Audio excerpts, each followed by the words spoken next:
اچھا جی، ساتواں طبقہ تفسیر قرآن کے حوالے سے، فہم قرآن کے حوالے سے وہ ہے جو اصولی اور فروعی مسائل میں فرق کیے بغیر، یعنی بنیادی اور غیر بنیادی مسائل میں فرق روا رکھے بغیر وہ اپنے فالوورز کو، متبعین کو ترجمہ قرآن سے روک دیتے ہیں۔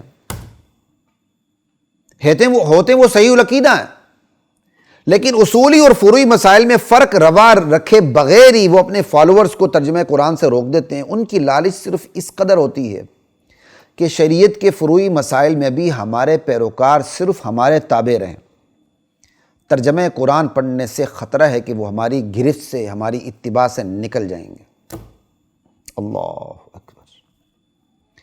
آٹھواں طبقہ وہ ہے جو اصولی اور فروعی اختلاف میں فرق کو نظر انداز کرتے ہوئے، یعنی بنیادی اور غیر بنیادی اختلاف میں فرق کو نظر انداز کرتے ہوئے فروعی مسائل میں، غیر بنیادی مسائل میں اختلاف پر تکفیر کا فتویٰ جھاڑ دیتے ہیں۔ کفر کا فتویٰ تو اصولی اختلاف پر لگتا ہے کہ ایک بنیادی عقیدہ ہے، اصولی عقیدہ ہے، آپ اس کی خلاف ورزی کرتے ہیں تو کفر کا فتویٰ لگتا ہے۔ لیکن ایک طبقہ وہ بھی ہے جو اصولی، بنیادی اور غیر بنیادی اس عقائد میں فرق نہیں کرتا۔ فرق نہ کرتے ہوئے وہ فروعی مسائل میں اختلاف پر بھی تکفیر کا فتویٰ جھاڑ دیتے ہیں۔ قرآن کی ایک آیت پڑھ لیتے ہیں، وہ حرفیت پسند ہوتے ہیں، اور اس میں جو اہل علم کا اختلاف ہے اس کو بھی نظر انداز کر دیتے ہیں۔ اس اختلاف کی وجہ سے جو ایک گنجائش پیدا ہوتی کہ آپ نے کفر کا فتویٰ نہیں لگانا، پھر بھی وہ کفر کا فتویٰ جھاڑ دیتے ہیں۔ اس کی میں آپ کو ایک مثال دیتا ہوں، مثال دیتے ہوئے جی تو نہیں چاہتا لیکن مجبور ہو کے مثال دے رہا ہوں۔ سماع موتیٰ کا مسئلہ اہل علم سمجھتے ہیں، قرآن کا عام قاعدہ ہے کہ مردے نہیں سنتے، لیکن ہمارے بعض علماء کہتے ہیں کہ بسا اوقات مردے سن لیتے ہیں۔ جیسے احادیث میں آتا ہے کہ آپ جب دفن کر کے جاتے ہیں تو مردوں کی جوتوں کی آہٹ کی آواز سن لیتا ہے۔ اس کی اگرچہ مختلف تعبیرات ہیں کہ اس کا مطلب کیا ہے، سمجھ آئی؟ یہی ہے کہ آہٹ سن لیتے ہیں، یا یہی ہے کہ اتنی جلدی موت، کیا کہتے ہیں، قبر میں جو سوال جواب کے فرشتے پہنچ جاتے ہیں۔ اس کی تعبیرات الگ الگ ہیں۔ بہرحال تو اب اگر کوئی شخص احادیث کو دیکھتے ہوئے یہ عقیدہ رکھے کہ کبھی کبھار اللہ تعالیٰ مردوں کو سنا دیتے ہیں، تو ایک بندہ قرآن کریم کی آیت پڑھ کے کہ مردے تو سنتے ہی نہیں ہیں، تو جو یہ عقیدہ رکھتے ہیں کہ مردے کو کبھی کبھی اللہ سنا دیتے ہیں، ان پر کفر کا فتویٰ لگا دے، تو یہ شدید بے احتیاطی ہے، یہ شدید ترین بے احتیاطی ہے، اس کی کوئی گنجائش موجود نہیں۔ اسی طرح اب برعکس بھی آپ دیکھ لیں، جو کہتے ہیں جی کہ مردے بالکل نہیں سنتے، تو جو بعض احادیث خبر واحد کو دیکھتے ہوئے ان کا یہ عقیدہ ہے کہ بعض اوقات اللہ تعالیٰ مردوں کو سنا دیتے ہیں،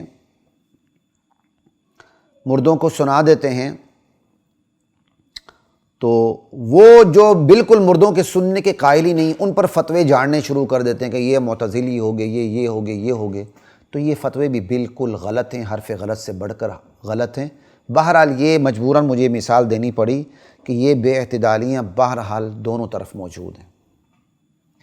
اور فہم قرآن کے حوالے سے ایک نواں طبقہ بھی ہے، آٹھویں طبقے سے ذرا متضاد۔ آٹھواں طبقہ تو یہ ہے نا کہ وہ بنیادی اور غیر بنیادی مسائل میں فرق کو نظر انداز کرتے ہوئے تکفیر کا فتویٰ جھاڑ دیتا ہے فوراً ہی۔ جس طرح اصولی مسائل میں اختلاف تکفیر کفر کے فتوے لگتے ہیں، تو وہ فروعی مسائل میں بھی اختلاف پر کفر کے فتوے جھاڑ دیتے ہیں۔ بالکل اسی طرح نواں طبقہ وہ ہے جو بنیادی اور غیر بنیادی اختلاف کو نظر انداز کرتے ہوئے، جو لوگ بنیادی مسئلے میں اختلاف کر کے قرآن میں تعویل کے نام پہ تحریف کرتے ہیں، وہ ان پر کفر کا فتویٰ نہیں لگاتے، شرک کا فتویٰ نہیں لگاتے، حالانکہ لگتا نہیں لگاتے۔ یعنی ایک بے اعتدالی یہ ہے کہ فتویٰ نہیں لگتا، فتویٰ جھاڑ دیتے ہیں۔ فروعی مسائل میں اختلاف پر فتویٰ نہیں لگتا کفر کا، تو آٹھویں طبقے میں ہم نے 8ویں نمبر پر ہم نے وہ طبقہ ڈسکس کیا تھا کہ فروعی مسائل میں کفر کا فتویٰ نہیں لگتا، وہ فتویٰ جھاڑ دیتا ہے وہ طبقہ۔ 9واں مسئلہ یہ ہے، 9ویں درجے میں، 9ویں جو قسم ہے ہم یہاں وہ ڈسکس کر رہے ہیں، فتویٰ کفر کا لگتا ہے پھر بھی وہ فتویٰ نہیں دیتے۔ کیوں نہیں دیتے؟ وہ کہتے ہیں جی نہیں، یہ تو تعویل کرتے ہیں، انا للہ و انا الیہ راجعون۔ ایسے لوگ دراصل بنیادی اور غیر بنیادی اختلاف میں فرق کو نظر انداز کر دیتے ہیں۔ بنیادی مسئلے میں کوئی اگر اختلاف کرتے ہوئے اختلاف کرے اور امت سے علیحدہ ہو جائے تو اس کو تاویل نہیں کہتے جناب، اس کو تحریف کہتے ہیں۔ تو کمزوریاں بہت زیادہ ہیں، لیکن آپ نے اس سے پریشان نہیں ہونا، جو آپ کو پیچھے طریقہ کار بتا دیے گئے ہیں آپ کے سامنے یہ ساری چیزیں واضح ہو جائیں گی، سمجھائی؟ ایک کمزوری یہ ہے کہ کفر کا فتویٰ نہیں لگتا لگا دیتے ہیں، دوسری کمزوری یہ کہ کفر کا فتویٰ لگنا چاہیے، شرک کا فتویٰ لگنا چاہیے، پھر بھی نہیں لگاتے۔ کیوں نہیں لگاتے؟ جی یہ اصل میں جو یہ بات کرتے ہیں نا، یہ تعویل کرتے ہیں۔ بھائی تعویل نہیں کرتے، تحریف کرتے ہیں۔ تعویل سمجھ آئی؟ اصولی عقیدے میں جہاں اختلاف کی گنجائش ہی نہیں ہوتی، کوئی اپنی تفسیر کرتا ہے تو وہ تعویل نہیں ہوتی، اس کو تحریف کہتے ہیں۔ اللہ اکبر! یہ بدترین مداہنت کا مظاہرہ، جیسے کوئی اللہ کے علاوہ کسی اور کو عالم الغیب سمجھے اور قرآن کریم سے دلائل دیتا پھرے، اللہ کے علاوہ کسی رسول کو کسی اور کو حاضر ناظر سمجھے، دلائل دیتا پھرے، اللہ کے نبی کو بشر نہ سمجھے، دلائل دیتا پھرے، تو آپ اس کو تعویل نہیں کہیں گے جناب، یہ تحریف ہوگی۔ بشریت کا انکار، اللہ کے نبی کی بشریت کی انکار کفر ہوگا، اللہ کے علاوہ کسی اور کو عالم الغیب سمجھنا شرک ہوگا، اللہ کے علاوہ کسی اور کو حاضر ناظر سمجھنا شرک ہوگا۔ اگر آپ اس کو تحریف کی بجائے تعویل قرار دیتے ہیں، نہیں یہ تعویل ہے، عالم الغیب اللہ کے نبی کو سمجھنے والا یا حاضر ناظر سمجھنے والا مشرک نہیں ہے، تو جناب پھر یہ چھوٹ ذرا قادیانیوں کو بھی دے دیں، وہ خاتم النبیین میں بھی تعویل کرتے ہیں، تو آپ کہیں گے خاتم النبیین میں تعویل نہیں تحریف ہے۔ تو جناب یہی جواب یہاں ہے، قرآن کی واضح آیات کے ہوتے ہوئے جو اللہ کے علاوہ کسی اور کو عالم الغیب سمجھے تو یہ تعویل نہیں تحریف ہے، اللہ کے علاوہ کسی اور کو حاضر ناظر سمجھے تو یہ تعویل نہیں تحریف ہے، اللہ کے نبی کی بشریت کا انکار کرے، بشریت والی آیت کی تعویل کرے اپنی طرف سے، یہ تعویل نہیں تحریف ہے، یہ اسی طرح تحریف ہے جس طرح خاتم النبیین کے اندر تحریف ہو رہی ہے۔ لا الہ الا اللہ۔ 10واں ایک طبقہ ہے، بس ہم اس پر بات کو انشاءاللہ ختم کرتے ہیں۔ ایک طبقہ ایسا ہے جو صاف کہتا ہے کہ عقائد اسلام قرآن کریم میں بہت واضح ہیں، ترجمہ قرآن سے واضح ہو جاتے ہیں، البتہ علمی، اجتہادی اور غیر واضح مسائل کی تعبیر و تشریح صرف اولی الامر کا کام ہے، علماء اور فقہاء کا کام ہے، سمجھ آئی؟ اور قرآن کریم کے اندر عوامی پہلو بھی ہے کہ عوام سمجھ سکتی ہے اس پہلو کو اور مسلمان ہو سکتی ہے اور کفر سے بچ سکتی ہے، اور علمی پہلو بھی ہے جو عوام کا کام نہیں، صرف علماء کا کام ہے۔ یہی طبقہ افراط و تفریط کی دو انتہاؤں کے درمیان اعتدال پر قائم ہے۔ میں اس طبقے کا نام نہیں لوں گا، بہت سارے سمجھ آئی، طبقات میں موجود ہیں، یہ کوئی خاص مخصوص مسلک نہیں ہوتا، سمجھ آئی؟ ہاں الحمدللہ ہم حنفی ہیں، شافعی بھی اس کے اندر داخل ہیں، حنبلی بھی داخل ہیں، مالکی بھی داخل ہیں، سمجھ آئی؟ تو ہم کوئی اتنا وہ چھوٹا ذہن نہیں رکھتے، اللہ کا شکر ہے، آپ کو صرف اصول بتا رہے ہیں، سمجھے؟ ایک طبقہ وہ ہے جو صاف سمجھتا ہے کہ قرآن کریم میں کفر و اسلام کی بنیادیں واضح ہیں، انہیں عوام بھی سمجھ سکتے ہیں، اور قرآن کریم کا ایک علمی پہلو جو عوام نہیں سمجھ سکتی، صرف علماء سمجھ سکتی ہے، بس یہ ایک طبقہ ہے۔ تو بس آپ قرآن کریم کا مطالعہ شروع کر دیں، حقائق کھلتے چلے جائیں گے، کھلتے چلے جائیں گے، نکھرتے چلے جائیں گے، بکھرتے چلے جائیں گے، انشاءاللہ الرحمن، انشاءاللہ العزیز۔ اللہ اکبر!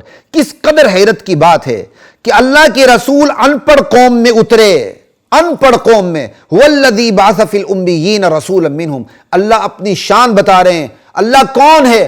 اللہ وہ ہے جس نے اپنے نبی محمد الرسول اللہ صلی اللہ علیہ وسلم کو ان پڑھوں میں بھیجا، ان پڑھوں میں، امیین میں بھیجا، اور وہ امیین، وہ ان پڑھ قرآن کو سن کر، صرف پڑھ کے بھی نہیں، پڑھ ہی نہیں سکتے تھے، قرآن کو سن کر اس کے مغز تک پہنچ جاتے تھے، اس کی روح تک پہنچ جاتے تھے، اور کفر و اسلام کے درمیان جو حد فاصل ہے، فرق واضح، اس تک پہنچ جاتے تھے۔ مگر آج کا پڑھا لکھا انسان اتنی عقل اور اتنا شعور بھی نہیں رکھتا کہ اس پر فہم قرآن کے دروازے کھلیں۔ انا للہ و انا الیہ راجعون، کہا خبردار ترجمہ قرآن نہیں پڑھنا، یعنی عرب کا ان پڑھ تو سن کے ہدایت حاصل کر سکتا ہے، پاکستانیوں کو یہ اجازت بالکل نہیں دینی۔ انا للہ و انا الیہ راجعون ثم انا للہ و انا الیہ راجعون۔ اللہ اکبر! تو یہ سوال بھی اپنے اختتام کو پہنچا کہ تفسیر قرآن، فہم قرآن کے حوالے سے مختلف طبقات کون سے ہیں، تو ان کی افراط و تفرید بھی بغیر کسی کا نام لیے آپ کے سامنے میں نے سامنے رکھ دی ہے۔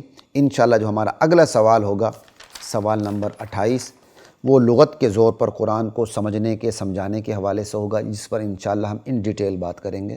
تب تک کے لیے اجازت دیجیے۔ السلام علیکم ورحمۃ اللہ وبرکاتہ۔